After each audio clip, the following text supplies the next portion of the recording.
All right, we are putting that series behind us. It is in the rearview mirror. That Chicago series never happened, as far as I'm concerned. It is time to move on. A road trip, Benjamin. The Jays are on to Milwaukee to face the Brew Crew. Yeah, very exciting. Kind of their journey through the Midwest and maybe a couple more wins in store coming up this weekend. We'll give you our Sundays, or I guess our Thursday scaries, our hype trains. We'll play a little He Was a J, and we will do your good old Friday roundup. It's all right here on Locked On Blue Jays.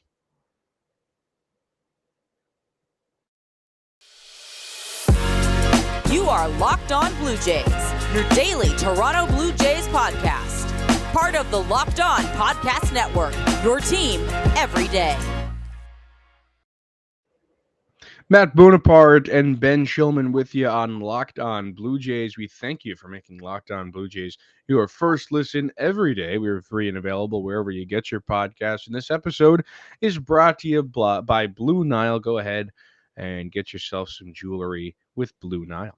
All right, Ben, let's start off by giving our Thursday scaries and our hype trains for this series. The Brewers are a team that, unlike any other successful team in the majors today, don't have hitting and only have one good starting pitcher.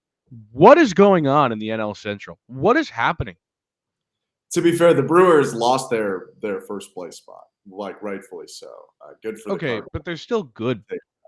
But yeah, the NL Central is the worst division in baseball. I mean, that's if you go look at it. Like the Pirates are in third place and have held it down for a while. The Because Cubs are, O'Neill Cruz is a god. yeah. I mean, he joined there one game ago, but sure. Uh, but the Cubs are terrible, like one of the worst teams in baseball, and they're not even in last because the Cincinnati Reds barely qualify for the majors. So yeah, it's an awful, awful division. But the Brew Crew, even with the extra wild card, can't bank on anything. They really need to win the division because with the way the NL West is, you're likely going to get three teams out of there with the Padres and the Giants, and then the Atlanta Braves are good and the Mets are good. So Brew Crew will have some pivotal series coming up before the midway point of the year. But yes, they have done it pretty much on the back of timely hitting and bullpen pitching for the most part. And I don't really understand how these things work because the only player on their roster that has an OPS higher than 32 is their backup catcher. Like, what? OPS higher than 800. He's at 32. I said Everyone, 32? yeah, he's played 32 games. Wow, my brain's somewhere else. Yeah, he's played 32 games. He's the only guy with an I said 32. That's pretty funny. The only guy with an OPS higher than 800 has played 32 games, Victor Caratini, which is like bonkers. But let's get into the Thursday scaries. I'm going to start out with mine. Did I pick the only really good player on the team? Yeah, I did. But does it take away anything from his scare factor? No, it doesn't. Corbin Burns is looking to eviscerate the Blue Jays when he gets a chance to play them. In his last start against St. Louis, 7 innings, allowed only 2 hits. He walked 2, but 10 strikeouts. The dude was immaculate. No earned in that game, no runs for that matter. And his ERA is down to 2.31 on the season. He threw 108 pitches, which is a lot for a guy nowadays. But I don't know about you, Ben. I love when guys hit the 100 number now. It just reminds me of like what everybody used to do like 10 or so years ago. But he beat the Cardinals, a division rival, 2-0 on June 20th. The Jays are going to have their work cut out for him. If he ends up matching up against Yusei Kikuchi, which is what it looks like right now, that's a hard game to win. Yeah, it is. I mean, Corbin Burns is the reigning Cy Young Award winner. And if you're someone, not saying we are, but if you're someone who's anti Kikuchi, in a way, it's going to be so hard to beat Corbin Burns that you may not hate that being the matchup and just kind of let your bigger hitters go up against guys that That's are true. not Corbin Burns because Corbin is absolutely nasty. They do need to score runs, though, to win the game, which has been a problem for the It's true. Brewers this year. They have been not full Tiger level, but they have been a bad offense, as we kind of recounted already. One of the few good players on their offense is my Sunday Scary. His name is Ryan John Tellez, a.k.a. former Blue Jay Rowdy Tellez, who in his first full season now with the Brew Crew is showing off why he probably should have been an everyday player, regardless of where he was playing. Rowdy has tapered off a little, but he's still got a very respectable 795 OPS in 66 games, 11 home runs, 40 RBIs, leads the team. One of the best in the National League by that measure. It's typical Rowdy stuff. He's hitting for a ton of power. He's got 27 extra base hits out of his 58 hits. He's striking out a lot. He doesn't walk very much. You wonder where the edge goes with some of these Blue Jay pitchers knowing Rowdy, but he only played 50 games for the Jays last year, and I feel like so much of the pitching is different that there's not actually that much I don't think familiarity. it should matter at all. Yeah, but this is his first game against the Blue Jays after starting his career with Toronto and playing over 200 games, 4 years with the Blue Jays. So it'll be fun to see Rowdy back. And if he had a revenge series, I wouldn't be shocked. Yeah, I mean, he's a good player. One that, like you said, like he really didn't get his respect that he deserved when he was with Toronto. I always felt like they called him up a little bit too late. I saw him in Syracuse a couple times when Buffalo was in town. I saw him and Vladdy, and like he had tanks, dude. The guy could just mash. Yeah. And He is I think he was in the super minors a little bit too long. He and Vladdy, yeah, like if he had been brought up earlier, he could have played a couple of years. But Vladdy being a first baseman DH and him being a Yeah, first tough. baseman DH, it was kind of Totally. just, So, well, Vladdy played third, didn't he? Right at the beginning. his first year. Yeah. So And that's when Rowdy played more. And then when they switched Vladdy to first, Rowdy's job was kind of done. yeah. So they move him on to the Brew Crew, and they got back in return Trevor Richards. Is that right? Yeah. Stuff. All right. Well, my Thursday scary is Lourdes Gurriel Jr. Your brain's in the what? fog like that. You said your Thursday scary was Lourdes. I'm sorry to keep correcting you. Yeah, it is my Thursday scary. Lourdes is not your scary. He's your hype train. The scary is the other. Oh my gosh. My brain is on. What's going on? I don't That's know. crazy. We're doing a morning app on Thursday for Yeah, that's probably what it is. I woke up like a good 20 minutes ago. Okay. My hype train is Lourdes Gurriel Jr. I'm telling you, it's my hype train. He was slumping at the beginning of this month. I almost said semester. I'm going insane. Slumping at the beginning of this month, but now he's got his average up from like 240 up to 280. So you got to be happy about that. And in his last 3 games, 5 hits, one of which was a home run, that grand slam against the Yankees. He didn't play one of the games against Chicago or one of the games against the Yankees, so that's why it's his last 3. But he's been very, very good, and a guy that you can kind of, when I see him in the lineup due up, I'm not like, I'm like, all right, you can get a hit. So Lourdes has been swinging the bat well. Another guy, and I talked about this yesterday in our pod, I think about Vladdy. Lourdes Gurriel, another guy who's just a professional hitter. Like he hits the baseball for a living, and you know it. So even when he's slumping, you know he's going to break out of that. He has good at bats. He doesn't look stupid many times at the plate. He's a good hitter. So I like Lourdes to make do some business here in Milwaukee. Probably top 3 most fun players for me to watch on the team. He's fun. Gurriel, just a fun guy. When I was looking for my hype train, I was trying to find who potentially could be someone, because Blue Jays don't play Milwaukee all that often. Who could be someone who's had maybe good success against Milwaukee? And you look at the Blue Jays roster, it's even the guys that aren't Blue Jays, pretty much all American League guys. It's really hard to find anyone who has that much experience against the Brew Crew, except for Raimel Tapia, who obviously spent the first 5 years of his career in Colorado. Raimel going to be the starting center fielder, it appears, for the 3 games in Milwaukee. And in 16 games in his career against the Brewers, he has an .892 OPS with 2 home runs and 9 RBIs. That's his second highest career OPS against a team that he's had 50 plate appearances against. And the only team higher, Cincinnati, not a baseball team. We've already gone over that. Last year, Raimel was really good against the Brewers.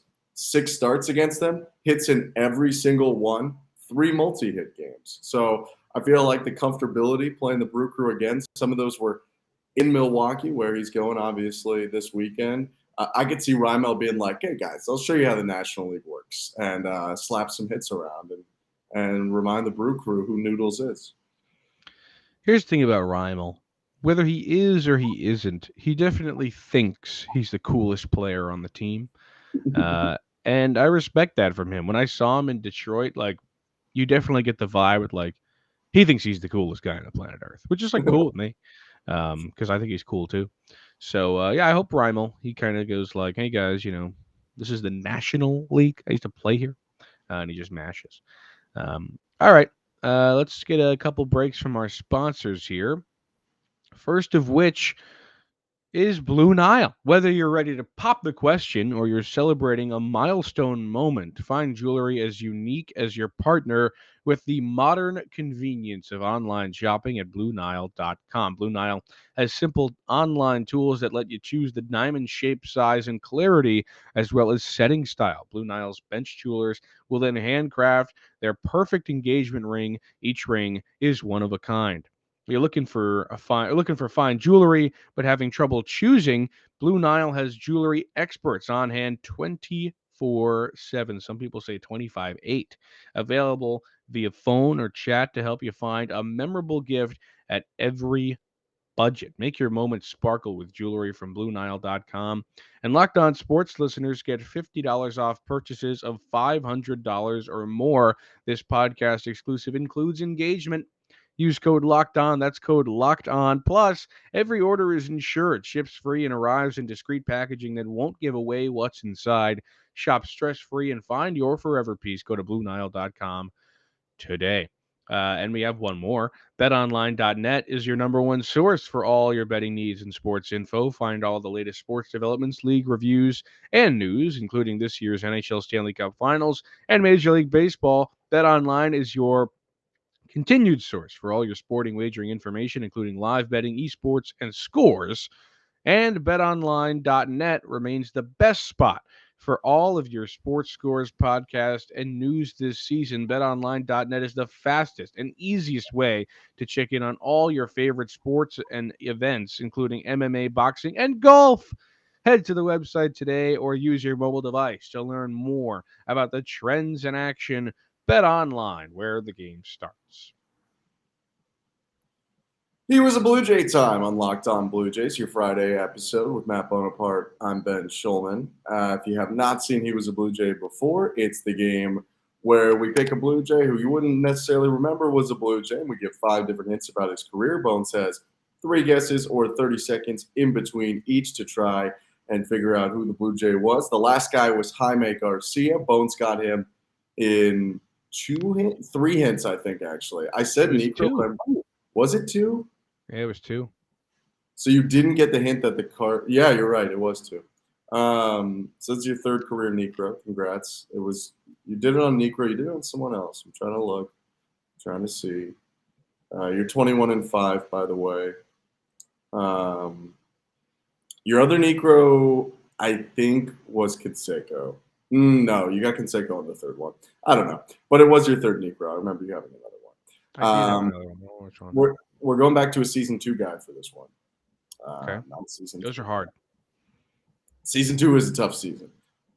You're still, let's see, I believe you're below 500 in season 2. I'm at 500. You might be at 500. Yeah, you're at 500. So you're trying to get above it. There are 2 season 2s left. So if you lose this one, you can only get to 500. So this is a really big one. It's a big one. 21-5 overall, but 4 of the losses coming off season 2. Are you ready to go? Let's do it. All right. Hint number 1. This outfielder debuted in the majors in 2001. Not Dalton Pompey. Not Dalton Pompey. In like 2015. Yeah. 2001. This is going to be tough. Milton Bradley. Not Milton Bradley. Mike Cameron. Not Mike Cameron. Oh, it's a Mike, though. Got that. Because Ben went. Listen, you got to read as much as you can off of Ben's face every single time we play this game. I'm not going to tell you how to play it. You're 21-5. I'll also guess Michael Bourne. Not Michael Bourne. We move on. Hint number 2. Within the first 5 years of his career, he had played in a World Series and another ALCS. So I wanted to say another to clarify. Like, he had made an ALCS 1 year, and he had also made a World Series another year. Okay. So within the first 5 years of his career. So 2001, he could have been a Yankee. 2002, he could have been an Angel. 2003, could have been a Yankee. 2004, could have been a Red Sox. 2005, could have been a White Sox. I want to clarify. Scott Podsednik. No, but you've guessed him so many times. I want to clarify that I said made the World Series too, not won it. Well, you could be right. You did just name only teams that won the World Series. No, I didn't name teams that won the World Series. I named the Yankees when they lost. That's true. That's true. You're right. Those were just the I was ALD. the only loser that you named, though, I believe. Well, no, the Yankees in 2001. Hold on, my headphones just died. You got to give me a second. Okay. I For can't everyone hear at anything home, you're saying. this outfielder debuted in the majors in 2001, and within the first 5 years of his career, he had played in a World Series and another ALCS. Bones is rejigging his thing. You can hear me? He cannot hear me yet. I kind of want to say the guy's name for everyone at home, but Bones is Nope, not. I'm back. That would be wild, though, if I gave the audience the name and then you get back. That would have been crazy. You should have done that. Okay. Let's roll. Where was I can't remember what my thought process was. You guessed Scott Podsednik. Okay, so he's a AL player from 2001 to 2005 or 6. So 2006 would have been the Tigers. I'm going to go. So you didn't say he came up with the Blue Jays.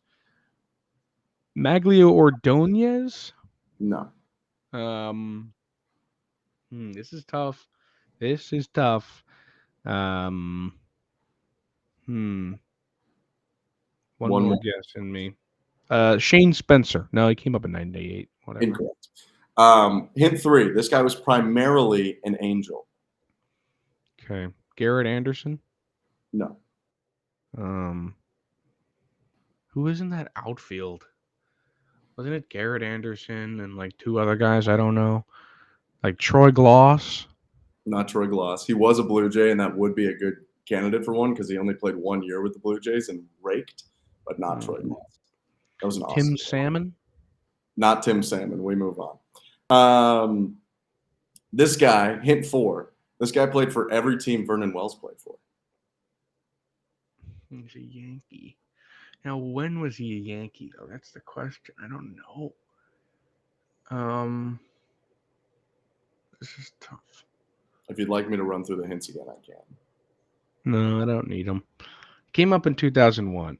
He played in a World Series and an ALCS in that time. He was on the Angels. He played for he was on the Angels and the Yankees. Okay.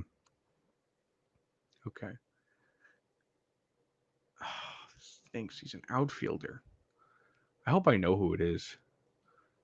I think you absolutely know who this guy is, but it is kind of a tough one, and there aren't that many good hits about him, I will say. Okay. All right, I don't know. You got to move on to the last hint. Okay, so he was a Blue Jay in 2011. He was a Yankee from 2001 to 03. He was an Angel in the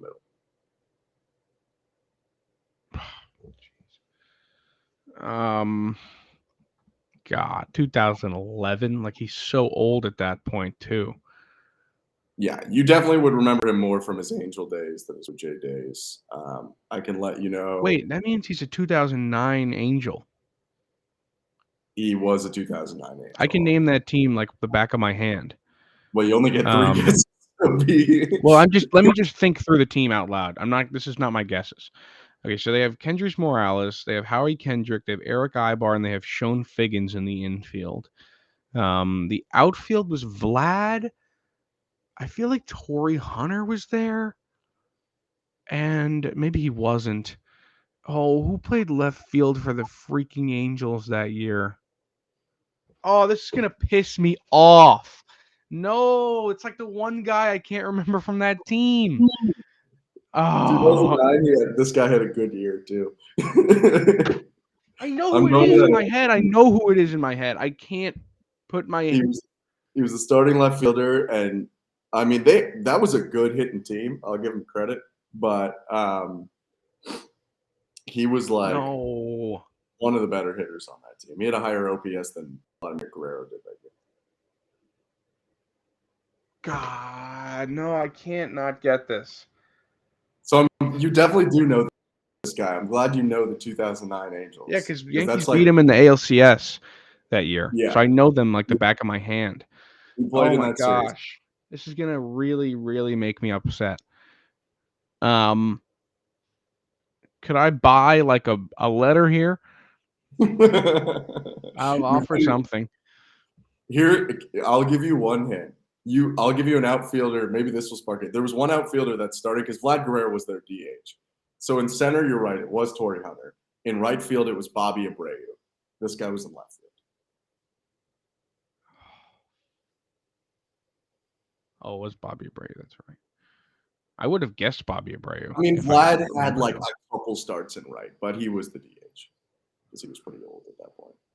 I just remember. Who had the guy in left? Oh! It's Oh my God! I can see him and I can see his batting stance. He's Hispanic, right? He's from Venezuela. Oh, it's like Juan Gonzalez, or something. What's his name? Something Lopez? No. Not Javi Lopez. That's who I was thinking of. Not Javi Lopez. Oh, I know it. No, wait. Oh, I know it. This sucks. I can see him. Oh my God. What does he look like? Well, I don't know. So he had a really low to the ground stance, and he had the ball, his bat always like waving, like it was almost Gary Sheffield like. What does he look like? I mean, like I don't want to like describe his face, but God, he was a little. Oh gosh, was it Juan? I don't know if I should tell you what a guy's first name was. Do you want? I can. No. Oh my God, it's gonna really piss me off. I'm gonna be livid if I'm not gonna get it though. This is the worst one we've ever had. Fred McGriff is almost as bad as this. Fred McGriff's a way better player than this guy. But I didn't ever have a chance at Fred because he just slipped my mind. This one I know who it is and I can see him. I'm so angry when I say his name. I'm gonna be pissed. What? It's not Juan like Lopez. At some point, you have said his first name through this whole mess of a final guess. Well, I always said Juan or Jose. Before you either like guess or tap out, you also said Javi. Not Javi. I'll just run everyone through the hits again. This outfielder debuted in the majors in 2001. Within the first 5 years of his career, he had played in a World Series and another ALCS. He was primarily an Angel, but he played for every team Vernon Wells played for, which is Blue Jays, Yankees, Angels. Blue Jay in 2011, Yankee from 01 to 03, Angel in the middle. This guy also ended up being a Dodger at one point. I feel like his name is 100% Juan. Like I'm booking it on Juan. I'm gonna say, but also like I think I haven't the only combination I haven't hit is Jose Lopez. But I feel like that's definitely not his name. No. Those are the only names that are running in my head. It's like Lopez, Gomez, and then Juan, Jose. Those are the only names that are in my head. You're just like a guy on Sporkle guessing Smith and Johnson and Harrison. Yeah, kind of.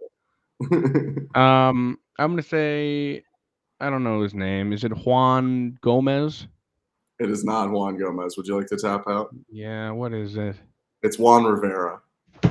That's terrible. That was the sound of for our audio listeners, a punch to the desk, like a full-on just hammer slam down on the desk. Dang it! That sucks. That sucks. I should get half a point. That's terrible. That's terrible. No point awarded. Bones moves to 21-6, below 500 in season 2. Juan Rivera was a Blue Jay in 2011, which I did not. There's no chance I was ever hitting Rivera. Juan Rivera was a Blue Jay for 7 years. I knew it was Juan, dude. But yes, 2009, he played against the Yankees in the ALCS, and he went 5 for 25. And he was a Yankee during the run to the 2003 World Series. He actually, although he was basically a rookie at that point because he barely played in 01 and 02, he did play for you guys in the World Series. Kind of a fourth outfielder. So Juan Rivera's done. Bones looks super sad, and we've used up almost all the time we have for Prospect Roundup. For every one of our audio listeners, you're about to hear some advertisements right now. For everyone on video, it's the often imitated but never duplicated Prospect Roundup. Bones, take it away. Hey, Prospect Roundup. We kind of have to go quick, which I guess matches your mood anyway. Okay, Prospect Roundup time. This is week 7 or week 8? Week 8. Okay, I gotta write down week 8. I had this week 7. Week 8. Okay, this week I've got 3 prospects, as has been. This is where we highlight 3 prospects in the Blue Jays farm system. My first one is Samad Taylor, a guy that we've talked about many times. Samad Taylor, the number 16 Blue Jays prospect in their system. He's a second baseman, third baseman, outfielder. He's only played left field this season. He's from the U.S., from Concord, California. Samad, in June, has had 5 multi-hit games, and over his last 2 games has hit 3 home runs. The impressive thing about him is his power numbers are up here, but he's also probably the fastest guy on the team, 23 stolen in I believe he's a Buffalo Bison. I'm sorry, I didn't write that part down, and I should have. But he's been very good this season. He's in his May. It's a Buffalo Bison. In May, he was high average, high on base percentage. Here in June, his average and on base percentage are down, but his slugging is up nearly 50 points.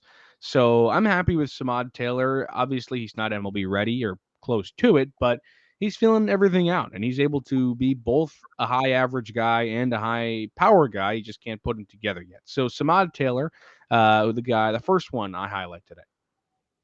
Very nice. Samad Taylor, your first. My first, a top 30 guy. I've tried to avoid him for many weeks, but I just cannot. The number 4 prospect in the Blue Jays system, Ricky Tiedemann. First of all, Bones, what do you think Ricky Tiedeman's legal name is? I think we did this once. Oh, did we? Okay. Yeah. Well, it's like Leo or something. It's Tarek. Yeah, Tarek. Yeah. R-I-Q. Lenny Tiedemann. Tarek Lenny Tiedemann. Oh yeah, we did do this because if he was Lenny Tiedemann, he'd be like my favorite person ever.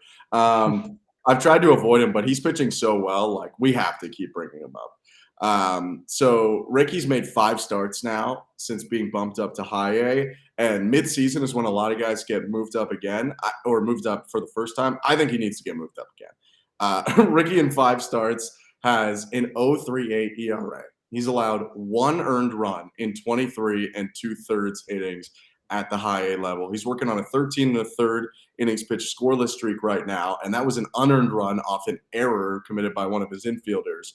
It's really 22 innings pitched without an earned run allowed. His most recent start come in, I believe on the 17th it was, 4 innings pitched, 3 hits, no runs, 7 Ks, easy.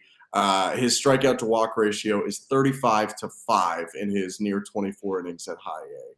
He is a higher class than the level. And if he doesn't make it to Double A at some point this year, I'd be shocked, despite the fact, I'll do a little Bones bio, that he's a 19-year-old out of Long Beach, California, who was drafted in the 3rd round in 2021 out of JUCO, which happens in the majors. Good guys come out of JUCO, but still pretty crazy. This is his first year in the minors. He did not pitch in the minors last year, and he should really be in Double A.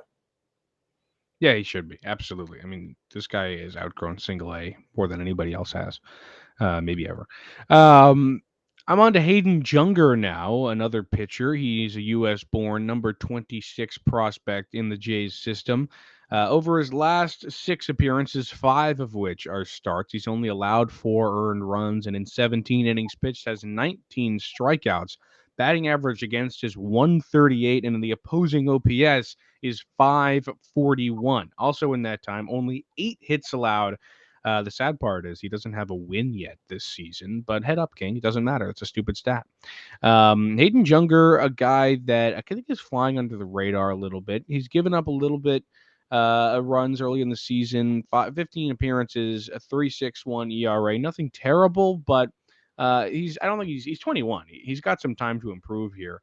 But I think he's going to be a solid pitcher one day, maybe a little bit down the line. But this is a guy who is a dog, and you kind of seen him struggle in the beginning and kind of hone it in and work on the craft. And now he's at a point where he's pitching really strong, even if it's only 3 or 4 inning outings. The Blue Jays want that. He's a top 30 guy, 26 on their Yep. top 30. So they need him to be solid. Another guy who maybe they're taking a look at off the top 30 is my guy, Addison Barger. Barger is a shortstop right now at High A Vancouver, and he's playing pretty close to home because he was born, well, kind of close to home. He was born in Bellevue, Washington, which is right near Seattle. 2018 sixth round pick out of King High School. Kind of cool. In Tampa, Florida. So he's really a Florida guy, but he was born in Washington. He put together a really solid year last year at rookie ball, 803 OPS, came back this year and has just been even better at the high A level. Right now, he's got an 884 OPS with 12 homers and 45 RBIs in 58 games, and he's getting hotter and hotter. 9-game hit streak has boosted his average from 279 to 295, and over those 9 games has 3 doubles, 2 homers, and 7 RBIs. I'd like to see a midseason call-up for my guy Addison, because if he can really pick it up short, I haven't seen the game tape, so I'm not going to make any claims about his defense. I don't know, but if he can really pick it at short and he can hit like that, he's definitely a guy that the Blue Jays would be interested in the future. Totally. I think you're absolutely right. On to my final one. It is Damiano Pelagiani. He's not Italian. He's actually not. Yeah, he's not Italian, which is like the best thing. Venezuelan. Like, not that I didn't want him to be Italian, but he sounds very Italian. I wish he was Italian, but I'm happy with him being Venezuelan as well. Damiano had his high A debut not too long ago, and in it, a home run, a double, and a walk. The guy just mashed right out the gate. One game, and he's got like a 2,000 OPS in that game. I mean, obviously, it's not going to continue, but the man mashed in his debut, and that's really all you can ask from a guy who's trying to move up the ranks. He just got up from Dunedin, a 22-year-old, and in Dunedin, 11 home runs with an 859 OPS. The average wasn't that high, but it's 2022. Who cares? This is a guy who just drives in runs and walks, and that's kind of his job. He had 23 walks, 50 hits in Dunedin, 37 RBI. This is a guy to keep your eye on. 22 again. He's got time to develop. Could be a trade piece that we see, but also could be a guy that comes up and is a solid bench bat in the next couple of seasons. So I'm happy that Damiano came up and made an immediate impact for Dunedin. Yeah, nice to see guys. For Vancouver. Yeah, it's nice to see guys. When you make the jump, it can be difficult sometimes to adjust, but a good confidence boost to get that first game out of the way. This is going to be another small sample size guy, but it's going to be prospect roundup first, which we don't have that often anymore because we each have to pick 3 guys, 8 weeks. Not first in terms of his first mention. First time we're talking about this level. The Florida Complex League at rookie ball started pretty recently, and I was like, hey, let's get some rookie ball guys in. Why not? I know that they're not exactly top of the line in terms of how much attention people are paying to them right now, but you never know. Plus, I got a Canadian from Lévis, Quebec. It's JC Masson. What do you think JC stands for, Bones? He's French. Yeah. I think it's Jacques Cousteau. No, it's Jean-Christophe.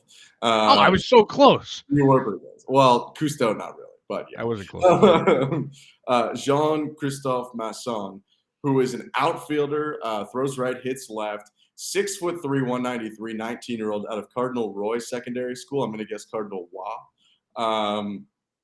Has played 8 games, and in those 8 games, again, it's only 8 games, he's absolutely mashed. He's got 10 hits in 18 at-bats for a 556 average. Already has 2 triples and 1 double in his first 8 games, 4 RBIs, and maybe the thing that you could actually project out for the longest, the reason he only has 18 at-bats in 8 games, he's already walked 7 times this year in 27 plate appearances to 3 strikeouts. So he seems like a guy that's got a good idea of what he wants to do at the plate, smart approach. He was a 26th rounder, but the Blue Jays are always looking out for their Canadian guys who they know have a higher chance of signing with the team long term than some of the American guys who want to return home. So Potentially a guy to look out for. 23 career games, all at the rookie ball level, 23 hits. And that's what we like to see. Yeah, that's cool. But yeah, that's my third guy. Well, that does it. We're 35 minutes into this podcast, so we would like to say thank you for making Locked On Blue Jays your first listen today. We appreciate the love we're getting on YouTube right now. We're up to 80 subscribers. We'd like to hit 100 soon if we could, so continue the surge over there. Also, I want to keep plugging our email, Locked On Blue Jays Real. That's REAL at gmail.com. We'd like to hear any comments, questions, suggestions you might have for the podcast. We take everything you guys have into consideration. We'd really appreciate it. So thanks for listening, and Ben and I will see you on Monday. Peace.